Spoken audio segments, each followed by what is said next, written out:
Hello and welcome to Enthusiast Auto House and our 1957 Porsche 550 Spyder. It's a Vintage Motorcars kit built in 1997. It shows 11,000 miles. It has a clean title.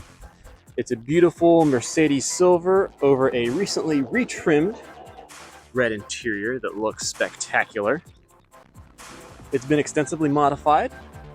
It's a 1900cc fuel-injected Type 1 engine with roughly 130 wheel horsepower.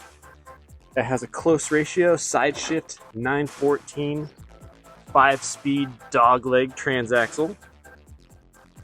It has a fully re-engineered steel tubular frame with cantilever rear suspension, Miata-based front control arms, adjustable coilovers, a Porsche 911 steering rack. It weighs just 1,500 pounds, and it is a spectacular drive. It has the banjo-style steering wheel, the adjustable rearview mirror, green letter gauges, under the hood. Has a great sounding exhaust. You can see the fuel injection system.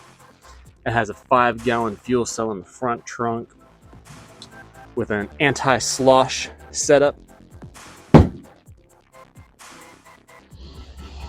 It's just a very angry, very fun little car. So there you have it, our 1957 Porsche 550 Spyder.